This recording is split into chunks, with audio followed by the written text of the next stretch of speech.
Untuk mendukung Belajar Bentar, kalian bisa mengklik subscribe. Halo, selamat datang di Belajar Bentar. Sekarang kita akan belajar mengenai cara mendownload VS Code atau Visual Studio Code di Windows 7. Tentu saja, tinggal kalian ketikkan VS Code, download, kalian pilih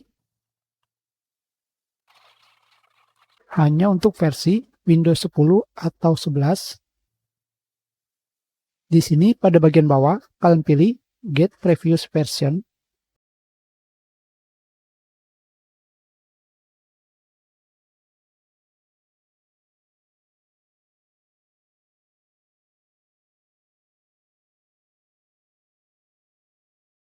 Di sini, kalian harus menggunakan Visual Studio Code versi di bawah 1.71, yaitu 1.70.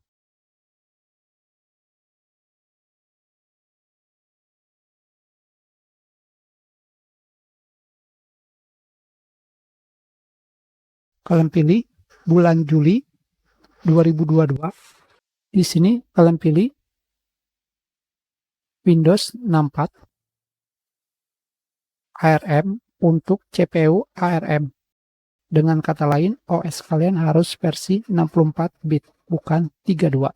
Seperti pada keterangannya, update ini hanya untuk Windows 7 dan versi terakhir yang mendukung Windows 7.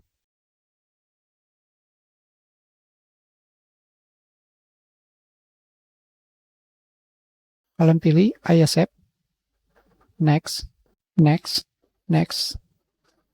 Kalian bisa memilih membuat icon di desktop. Kalian pilih next dan install. Tentu saja jika lama, kalian gunakan yang di folder download. Finish. Kita sudah berhasil mendownload dan menginstal Visual Studio Code atau VS Code.